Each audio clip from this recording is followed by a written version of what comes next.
피고인이 자신의 범죄 사실을 스스로 인정하는 자백보다 확실한 증거가 있을까요? 하지만 이를 뒷받침하는 물적 증거는 없고 자백밖에 없을 때 법원은 어떤 결정을 내려야 할까요? 오늘은 자백이 거의 유일한 증거였던 재판에서 하급심과 상급심이 엇갈린 결과를 내놓은 판결을 재구성해 봅니다.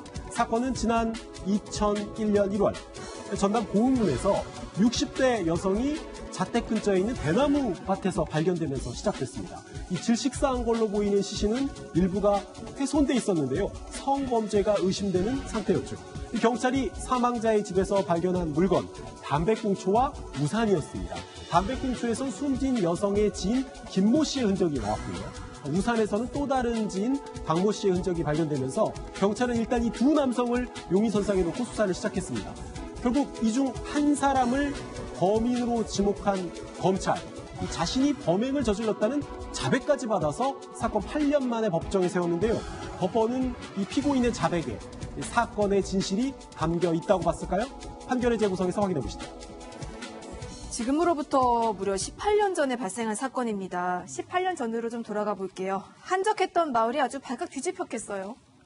예, 맞습니다. 18년 전 2001년이죠. 전남 고흥읍인데 60대 여성이 나체 상태로 주검으로 발견이 됩니다. 자신의 집 옆에 대나무 숲이었습니다.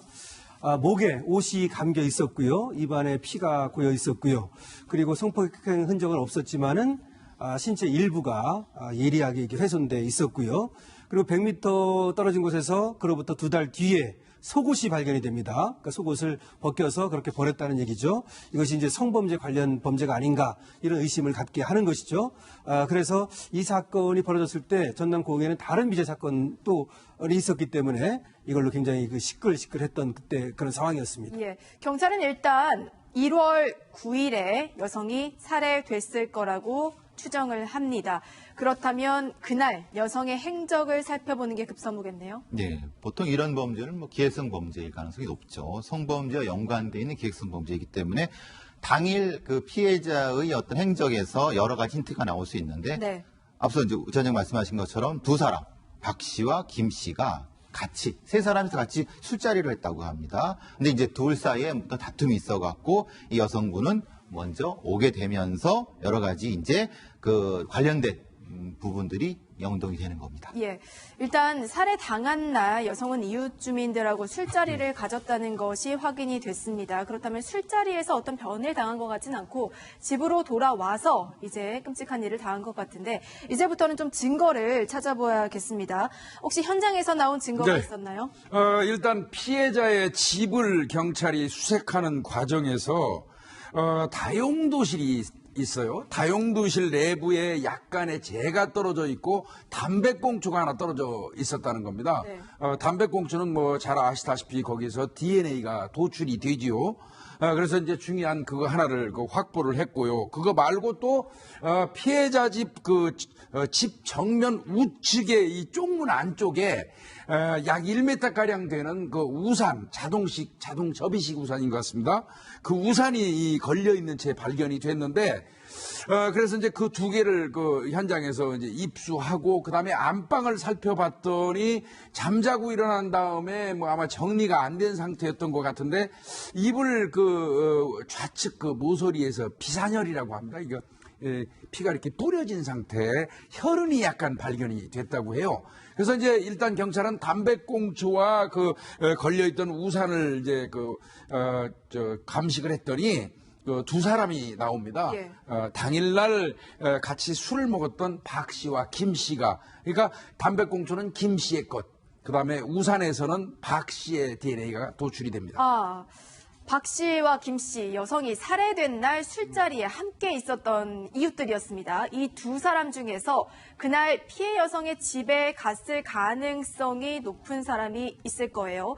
두 사람에 대해서 형사들이 아주 추궁을 집중적으로 했겠네요. 네, 먼저 담배꽁초 주인이 김 씨부터 불러서 추궁을 했는데 절대 나는 그런 적이 없다고 극구 범행을 부인하면서 더 이상 추궁할 내용이 없었고요. 경찰이 이제 우산의 주인은 박 씨를 불러서 박 씨를 추궁합니다. 그런데 박 씨는 사건 당일에 이 숨진 여성을 집에다 발에다 준 건 맞지만 우산을 놓고 간 거는 비가 와서 비가 오는 바람에 쓰라고 이렇게 준 것뿐이라고 하고 자신이 범행을 한 것은 아니라고 부인을 했죠. 용의자는 있었지만 범인으로 확신한 만한 이렇게 진술이라든지 증거가 안 나오면서 범인을 못 잡은 채 시간이 계속 흘러갔습니다. 안타깝네요. 증거를 들이대면은 심경의 변화를 일으켜서 혹시 자백을 할 수 있지 않을까라고 생각을 했는데 형사들 입장에서 참 답답했을 것 같아요. 답답하죠. 일단은 그 우산이 거기에서 발견됐으니까 반드시 그 집에 간 사람이라고 단정이 돼야 되는데 이 경우는 참 박 씨가 얘기를 잘한 거 아닙니까? 비가 오니까 우산을 줘서 그걸 들고 피해자가 들고 집에 가서 걸어놓은 것이다 이 얘기거든요. 네. 그러다 보니까 경찰 입장에서는 이게 직접 증거로 활용이 되지 못했고 결국은 조사만 하고 풀어주는 그런 양태가 된 겁니다.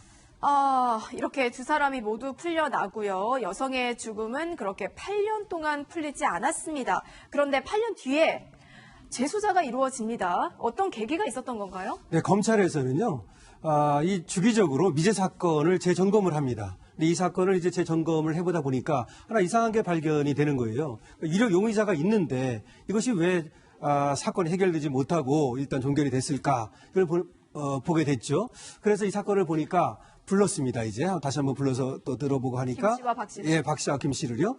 근데 박 씨의 알리바이가 불일치하는 거예요. 이것이 하나 발견이 됐고 또 하나는 이 박 씨의 전과가 있었던 거예요. 근데 그 전과가 우산주인 박 씨 말씀. 그렇죠. 우산주인 박 씨가. 근데 그 전과가 이 사건과 범행 수법이 동일한 그런 전과였던 거죠. 근데 그 전에 수사할 때는 전과가 있었다는 걸 확인했지 그 범행 수법까지는 몰랐던 거예요. 그래서 이걸 놓쳤던 것이죠. 이 범행 수법이 완전히 거의 일치하는 점 이런 거에 이제 주목을 해서 집중적으로 수사를 하게 됐습니다. 굉장히 중요한 예, 얘기가 예. 나왔습니다. 새로운 지금 증거가 나온 거예요. 그렇죠. 그러니까 우산 주인이었던 박 씨가 이전에도 비슷한 수법으로 여성을 살해한 적이 있다는 겁니다. 그럼 검찰 수사에 속도가 붙었겠네요. 당연히 그렇습니다. 이게 이 범죄 수법이 유사하다.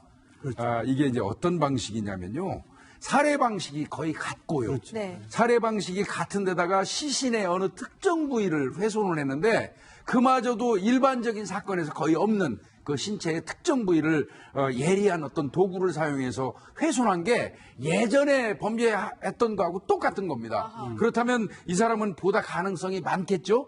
그래서 아마 4시간 이상을 집중적으로 아마 이 사람을 추궁했던 것 같고요. 급기야 4시간 만에 본인이 이 자백을 했어요. 그래서 직접 증거가 없다 보니까 검찰 입장에서는 이거를 확정하기 위해서 7번에 걸쳐서 피의자 신문 조서를 받는 노력을 했다고 합니다. 알겠습니다.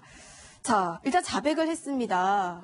그렇다면 그날 대체 무슨 일을 했는지도 본인이 얘기를 했겠군요. 네, 우산주인 박 씨가 검찰 조사에서 털어놓은 내용은 그렇습니다. 주민들과 함께 숨진 여성과 술을 마시고 귀가하다가 성적인 욕구를 느껴서 숨진 여성의 집으로 찾아갔다는 거예요. 그래서 성관계를 가지려고 했는데 여성이 난 몸이 좋지 않다라고 하면서 관계를 거부하니까 격분해서 살해를 했고 마당으로 시신을 끌고 나온 다음에 훼손하고 대나무 숲에 던졌다. 그 일을 모두 내가 했다. 이렇게 자백을 했죠. 단지 성관계를 거부했다는 이유로 살해를 했다. 굉장히 충격적입니다. 그리고 8년 동안 그 사실을 숨겼고요. 예. 죄책감이 상당히 했을 것 같아요. 일반적인 사람이라면. 글쎄 말입니다.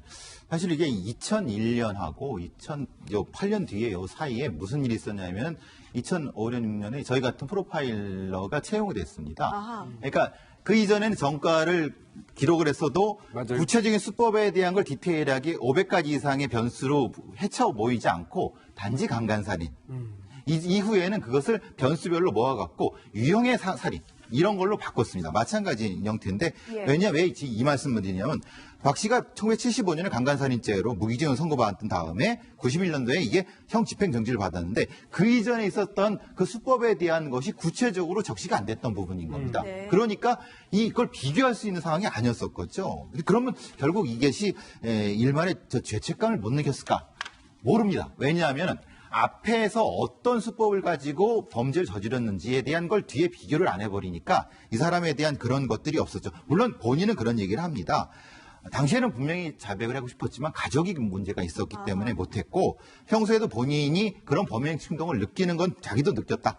그래서 이제 조심스럽게 살긴 살았지만은 그때는 어쩔 수 없이 그게 저질렀다. 이런 얘기를 했었습니다. 마을이 또 한 번 뒤집혔을 것 같아요, 네. 완전히. 아마 이제 현장 검증을 한 것 같습니다. 현장 검증을 했는데 이 피해자가 살던 집과 그 다음에 대나무 같은 이미 이제 개발이 됐다든지 해서 없어졌어요. 그래서 경찰이 목조건 충무라고 그 인근에 있는 공터에서 이제 대신 그 현장 검증을 했는데 네. 그때 이제 빨간 모자를 깊이 둘러쓰고 모자를 마스크를 쓴 채 이제 현장 상황을 재현한 것 같습니다. 그때 주민들이 어떻게 8년 동안 저렇게 꼭꼭 숨기고 살 수 있느냐, 인간으로서 저게 할 짓이냐 이러면서 격분했다고 합니다. 검사는 박 씨가 진범이라고 확신한 상태에서 사건 발생 8년 만에 법의 심판대에 박 씨를 세웠습니다. 변호사님, 1심 재판부 어떤 판단 내렸나요? 근데 이것이 이제 우리가 좀 알아둬야 될 것이 말이죠. 자백했잖아요. 네. 그 자백의 증거 능력이라고 하는 것이 있는데요. 형사소송법에 자백의 보강법칙이라고 하는 것이 있습니다. 그러니까 자백을 과연 증거로 볼 것인가, 유죄의 증거로 볼 것인가 이런 겁니다. 근데 헌법에도 있는데요. 이 자백이 유일한 증거일 때는 그것을 유죄의 증거로 하지 못한다라고 명백히 밝히고 있습니다. 그러면 이 자백 가지고 이제 과연 유죄를 할 수 있는가 이런 문제인데 1심에서 이 사람이 6번째까지는 범행 동기를 뭐라 그랬냐면 시신을 훼손하는 거에서 느끼는 어떤 그 감정 이런 것을 위해서 죽였다라고 말을 했는데 7번째 가가지고는 성폭행하고 싶어서 죽였다 이렇게 바꿨어요. 이제 그래서 범행 동기와 범행 수법을 좀 바꾼 거죠. 그래서 1심 재판에서는 이 자백을 믿을 수 없다 그래가지고 결국 이제 무죄를 선고하게 됩니다. 이번 사건 같은 경우는 자백 말고는 다른 자백을 증거가 뒷받침할 없어요. 증거가 네. 없기 때문에 결국에는 무죄가 난 마땅치 거예요. 않다고 본 거죠. 다른 증거가 뭐 전혀 없진 않았습니다만은 그런 증거들 갖고는 이제 부족하다고 봤고 이 자백을 보강할 만한 증거가 없다고 봐서 일단은 무죄로 했습니다. 이게요, 살해 과정에서 성적 흥분을 느끼는 장르가 있어요. 살해행위 이꼬르 성적 만족으로 인식하는 범인들이 있거든요. 그러니까 6번은 그런 식의 이 진술을 한 거예요. 그렇죠. 나는 사람을 죽이면서 성적으로도 만족합니다. 약간 이상적인 형태의 어떤 그 범행 태도죠. 그런데 6번째까지 하고 7번째에는 말이 바뀌어 버린 거예요. 똑같이 성범죄인데 순간적으로 욕정을 느꼈는데 성관계를 시도하니까 거부해서 우발적으로 범행했다 하는 걸로. 그러면 앞서 6번 진술하는 거는 살인행위 이꼬르 성적 만족이잖아요. 근데 그거하고 다른 장르가 돼버린 거예요, 마지막에. 그냥 우발적인 욕정으로. 그러니까 이거는 진술의 일관성이 깨져버린 겁니다. 진술의 일관성이 깨졌기 때문에 예. 신빙성 역시 받아들일 수 그렇습니다. 없고 자백은 결국에는 사실이 아닐 수도 네, 있다라는 그렇게 결과가 나왔습니다.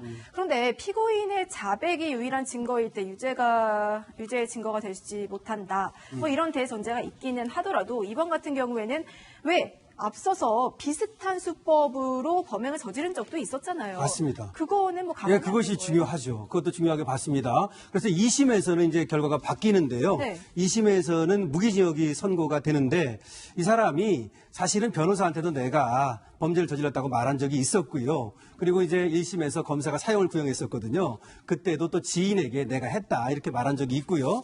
그다음에 범행 수법도 75년 것과 거의 동일하고요. 등등. 그다음에 또 우산이라는 것은 그 집에 갔었다는 것을 말해주잖아요. 그렇죠. 그래서 그런 증거 정도라면 충분히 자백을 보강할 수 있다고 해서 2심에서는 이제 무기징역을 선고하게 됩니다. 사실은 징역 15년을 선고했는데요.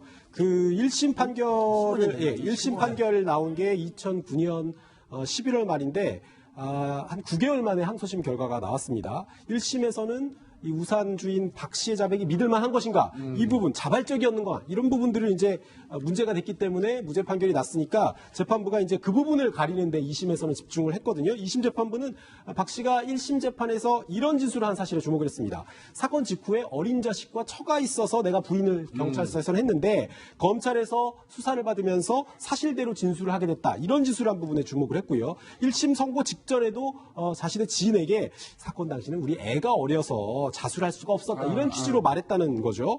자백을 하면 본인이 무거운 형을 받을 걸 알면서도 조사를 받는데 허위로 자백해서 이 사람이 얻을 이득이 무엇이냐. 그렇게 봤기 때문에 2심 재판부는 유죄라고 봤고요. 특히 1심 재판에서 자신의 변호를 맡았던 변호인에게도 내가 안 죽였다, 나 억울하게 잡혔겠다 이런 얘기를 한 번도 한 적이 없다는 사실에 주목했거든요. 결국 2심 재판부 1심의 무죄 선고를 뒤집고 박 씨에게 징역 15년을 선고했습니다. 그러니까 1심이 무죄고 2심이 15년이에요. 판결이 엇갈렸네요. 근데 이 사건은 근데 대법원에서 굉장히 끝까지 주목됐던 사건인데 자백의 보강 법칙이라는 것 관련해서 말이죠.